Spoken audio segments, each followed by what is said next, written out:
샬롬. 오늘은 나라의 일꾼을 뽑는 귀한 날인데요. 하나님을 경외하며 나라를 하나님의 손에 맡길 줄 아는 정치인들이 당선되었으면 좋겠습니다. 함께 기도해 주시기를 바랍니다. 오늘 말씀은 잠언 6장 말씀 되겠습니다. 제6장. 내 아들아, 내가 만일 이웃을 위하여 담보하며 타인을 위하여 보증하였으면 내 입의 말로 내가 얽혔으며 내 입의 말로 인하여 잡히게 되었느니라. 내 아들아, 내가 내 이웃의 손에 빠졌은즉 이같이 하라. 너는 곧 가서 겸손히 내 이웃에게 간구하여 스스로 구원하되 내 눈을 잠들게 하지 말며 눈꺼풀을 감기게 하지 말고, 노루가 사냥꾼의 손에서 벗어나는 것 같이 새가 그물 치는 자의 손에서 벗어나는 것 같이 스스로 구원하라. 게으른 자여, 개미에게 가서 그가 하는 것을 보고 지혜를 얻으라. 개미는 두령도 없고 감독자도 없고 통치자도 없으되 먹을 것을 여름 동안에 예비하며 추수 때의 양식을 모으느니라. 게으른 자여, 내가 어느 때까지 누워 있겠느냐? 내가 어느 때에 잠이 깨어 일어나겠느냐? 좀 더 자자, 좀 더 졸자, 손을 모으고 좀 더 누워있자 하면 내 빈궁이 강도같이 오며 내 곤핍이 군사같이 이르리라. 불량하고 악한 자는 구부러진 말을 하고 다니며 눈짓을 하며 발로 뜻을 보이며 손가락질을 하며 그의 마음에 패역을 품으며 항상 악을 꾀하여 다툼을 일으키는 자라. 그러므로 그의 재앙이 갑자기 내려 당장에 멸망하여 살릴 길이 없으리라. 여호와께서 미워하시는 것, 곧 그의 마음에 싫어하시는 것이 7가지니 곧 교만한 눈과 거짓된 혀와 무죄한 자의 피를 흘리는 손과 악한 계교를 꾀하는 마음과 빨리 악으로 달려가는 발과 거짓을 말하는 망령된 증인과 및 형제 사이를 이간하는 자이니라. 내 아들아, 내 아비의 명령을 지키며 내 어미의 법을 떠나지 말고 그것을 항상 내 마음에 새기며 내 목에 매라. 그것이 내가 다닐 때에 너를 인도하며 내가 잘 때에 너를 보호하며 내가 깰 때에 너와 더불어 말하리니, 대저 명령은 등불이요 법은 빛이요 훈계의 책망은 곧 생명의 길이라. 이것이 너를 지켜 악한 여인에게 이방 여인의 혀로 후리는 말에 빠지지 않게 하리라. 내 마음에 그의 아름다움을 탐하지 말며 그 눈꺼풀에 홀리지 말라. 음료로 말미암아 사람이 한 조각 떡만 남게 됨이며 음란한 여인은 귀한 생명을 사냥함이니라. 사람이 불을 품에 품고서야 어찌 그의 옷이 타지 아니하겠으며 사람이 숯불을 밟고서야 어찌 그의 발이 되지 아니하겠느냐. 남의 아내와 통관하는 자도 이와 같을 것이라. 그를 만지는 자마다 벌을 면하지 못하리라. 도둑이 만일 줄일 때 배를 채우려고 도둑질하면 사람이 그를 멸시하지는 아니하려니와 들키면 7배를 갚아야 하리니 심지어 자기 집에 있는 것을 다 내주게 되리라. 여인과 간음하는 자는 무지한 자라. 이것을 행하는 자는 자기의 영혼을 망하게 하며 상함과 능욕을 받고 부끄러움을 씻을 수 없게 되나니, 남편이 투기로 분노하여 원수 갚는 날에 용서하지 아니하고 어떤 보상도 받지 아니하며 많은 선물을 줄지라도 듣지 아니하리라. 잠언은 원문 자체가 성경의 다른 본문에 비해서 상당히 좀 어렵죠. 왜냐하면 잠언에 나오는 단어들이 성경의 다른 부분에서는 사용되지 않은 유일한 어휘들이 아주 많고, 또 같은 단어라고 할지라도 전혀 다른 의미를 주는 경우가 많기 때문에 잠언의 원문 자체를 해석한다는 것은 상당히 어려움이 있습니다. 우리가 지금 계속 지혜에 대한 이야기를 언급하고 있는데, 그 지혜는 결국 예수 그리스도를 가리키고 있죠. 그런데 오늘 잠언 6장에서는 지혜란 단어가 한 번도 등장하지 않는 유일한 본문이 되어집니다. 잠언 6장을 우리가 좀 단락을 지어서 말씀을 좀 이해했으면 좋겠는데요. 총 4개의 단락으로 나눠 보겠습니다. 먼저 첫 번째 단락은 1절부터 5절까지인데요. 여기서는 담보와 보증에 대해서, 이것을 벗어나는 방법을 말씀을 하고 있습니다. 그러면서 그 담보에 이웃이 등장하는데, 원래 이웃은 좋은 의미가 되어지죠. 그런데 1절을 보면 타인과 같은 이웃이란 거예요. 이 담보와 보증은 아주 위험한 것인데 5절을 보면 노루가 사냥꾼의 손에 새가 그물 치는 자의 손에 빠져 있는 것과 다를 바가 없다라는 거예요. 즉 생명을 위협할 만큼 이 담보와 보증이라는 것이 위험하다라는 거죠.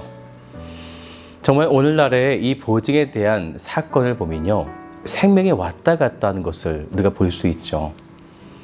그런데 여기 첫 번째 단락의 핵심은 이런 나쁜 이웃을 미리 간파해서 겸손히 간구하고 스스로 구원해야 한다라는 것입니다.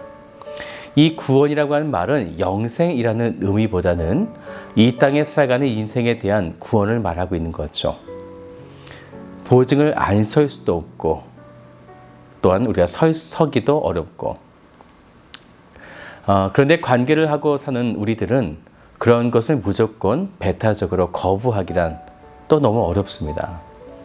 그래서 이러한 것을 아디아포라라고 이렇게 이야기하는데 이 말의 뜻은 해도 되고 안 해도 되고의 뜻을 가지고 있습니다. 신약 성경에서 이러한 부분들이 자주 등장하게 되어지는데 이러한 아디아포라 문제는 하나님은 기뻐하시지는 않지만 인간 사회에서는 또 필요한 그런 부분을 이야기하고 있는 거예요. 참 어렵죠? 이제 두 번째 단락은 6절부터 11절까지인데요. 여기서는 게으름에 대한 경고를 하고 있습니다. 그런데 좀 의문이 듭니다. 왜 성경에서 게으름이란 주제를 다루었을까요?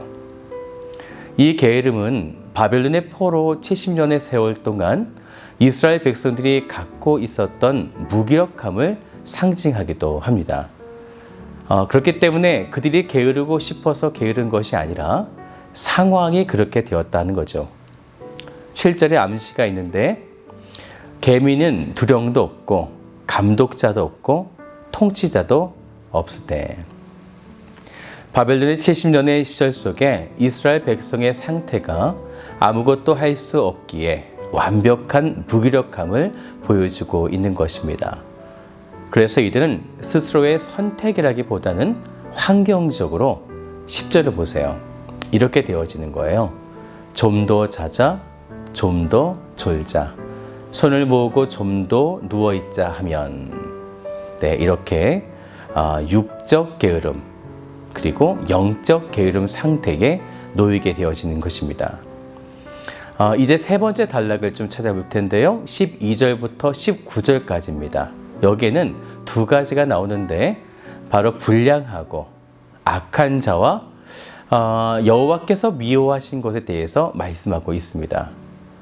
그런데 이 불량한 것과 악한 자, 이 두 개의 문맥이 연결되어 있습니다. 이 세 번째 단락의 중요한 의도는요, 불량한 자와 악한 자가 15절 말씀을 보면 그의 재앙이 갑자기 내려 당장에 멸망하여 살릴 길이 없으리라. 사실 불량하다는 것이 그리 큰일일까 우리가 생각할지 모르지만 이러한 것을 16절에 보면요, 여호와께서 미워하신다라는 거예요. 그래서 반드시 재앙이 임할 것이다 라는 거죠. 왜냐하면 이 불량하다의 원어의 뜻은요, 적 그리스도를 가리키고 있기 때문입니다. 그래서 이 불량하다라는 의미는 죄를 말하기도 하고 재앙으로도 사용되어질 수 있습니다. 이제 마지막 네 번째 단락인 20절부터 35절까지를 보면요, 여기에 중심 말씀은 이거예요. 20절인데요. 내 아들아, 내 아비의 명령을 지키며 내 어미의 법을 떠나지 말고. 먼저 명령을 잘 지킬 것을 말씀하면서 바로 그 다음 21절을 보면요, 그것을 항상 내 마음에 새기며 내 목에 매라 이렇게 말씀했습니다. 그렇게 할 때에 22절부터 23절에 내가 다닐 때에 너를 인도하며 보호하신다라는 것입니다.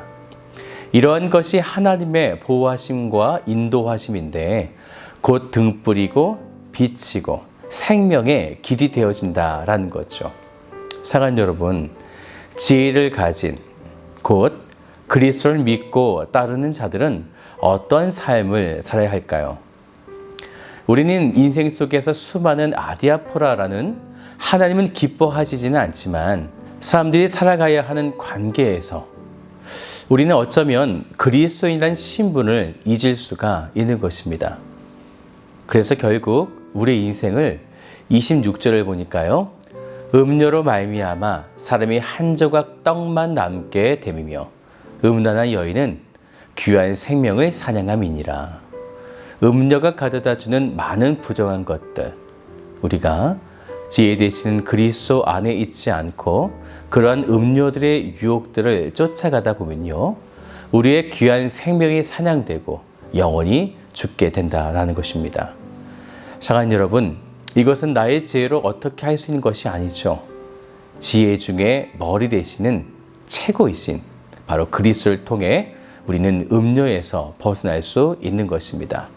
오직 지혜 되시는 그리스도를 바라보시는 복된 성도가 되시기를 주님의 이름으로 축복합니다.